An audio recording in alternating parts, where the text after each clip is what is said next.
Hello guys, welcome back to the channel. So finally the day has come when we are going to hit the road for our mega trip to Kolkata from Halol in Gujarat. Now I'm going to share with you the route that I'm going to follow. From here I'm going to drive to Pune, then to Hyderabad, then to Visakhapatnam, then to Araku, and from there to Puri, then Bhitarkanika National Park, and then to Kolkata.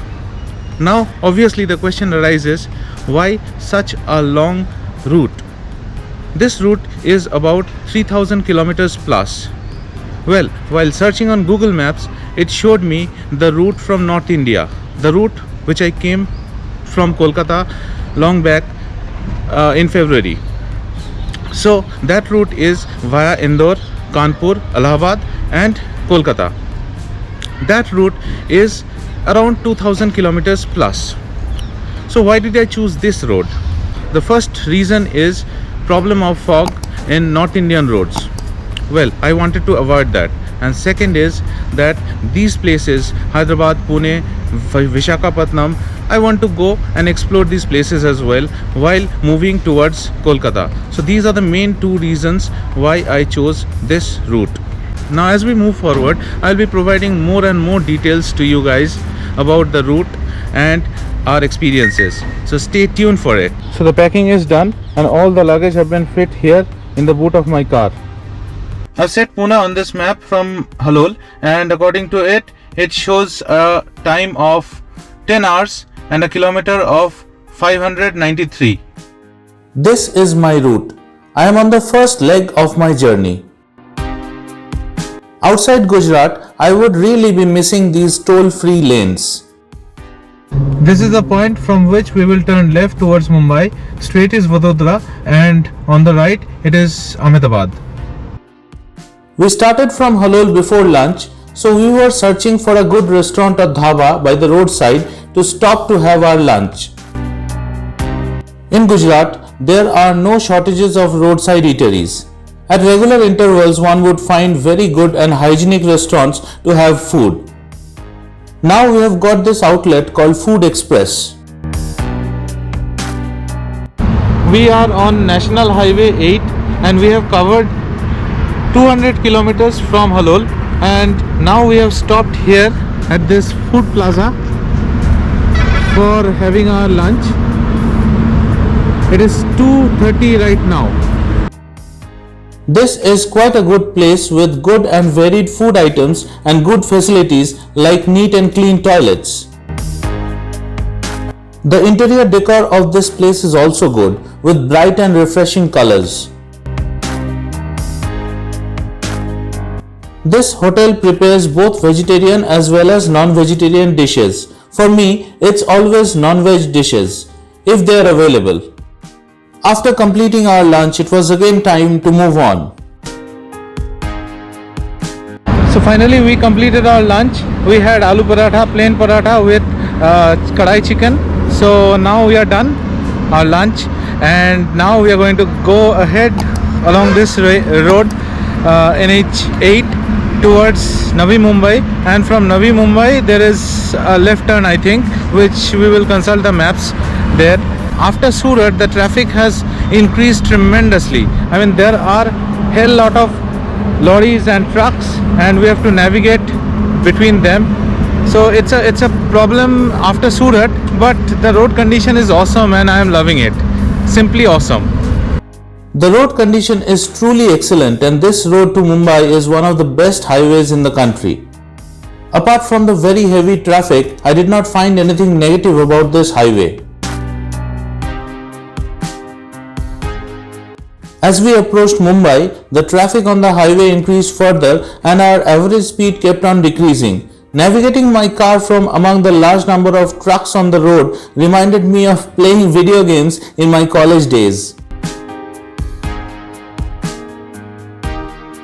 Now we are nearing the Gujarat-Maharashtra border.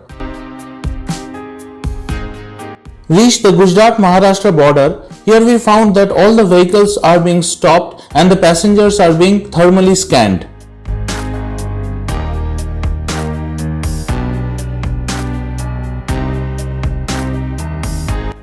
ठीक है ना? Thank you. Thermal scanning of persons entering Maharashtra is very necessary considering the surge in the COVID-19 cases here, but this is not being done properly. What I mean is that only the drivers of the vehicles and not all the passengers are being scanned for high temperatures. Entered Navi Mumbai and now we are crossing a very long flyover. Not sure which one it is. It was always my dream to drive on this Mumbai-Pune expressway. Today that dream of mine came true, but I am not fully satisfied. It is because today I am driving on this highway at night. The beauty of this excellent highway could not be seen fully as it is completely dark. So again I shall come back here and that time it will be in full daylight.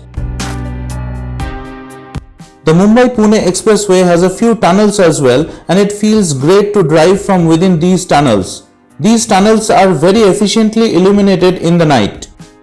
After about 30-40 minutes of driving on this Mumbai-Pune expressway, we have come to this food joint where we have Subway, McDonald's and KFC and lots of other chains. So we will decide what to have right now.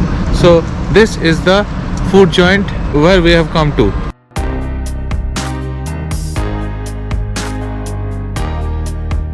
Anindita is placing our order in KFC. Our dinner consisted of chicken burgers and hot and spicy chicken. This food plaza has many popular outlets and food chains like Subway and KFC to name a few. Here we found both vegetarian and non-vegetarian dishes. So after 12 hours of driving, we have finally reached Pune. There was huge traffic jams before Mumbai, 60 to 70 kilometers before Mumbai, and also on few spots on the Mumbai-Pune expressway, which took us a lot of time. It was at about 12:30 at night that we reached Pune. So after that we have checked into our hotel. This is an apartment and I'm going to show you the apartment. It's a huge one. I'm going to show you the apartment tomorrow morning. Today I'm very tired. In fact, all of us are tired. So we're going to sleep tonight.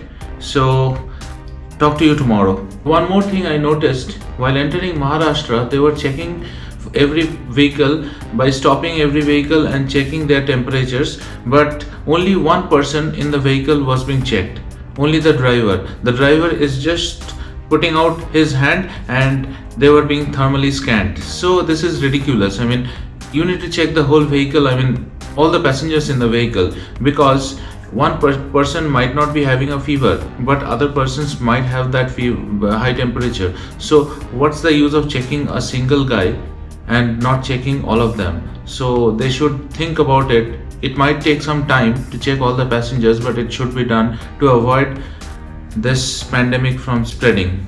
If you like this video, then please hit the like button. Also subscribe to my YouTube channel because that really motivates me and helps me grow my channel. And also share this video with others who like to travel and explore new places. Thank you very much.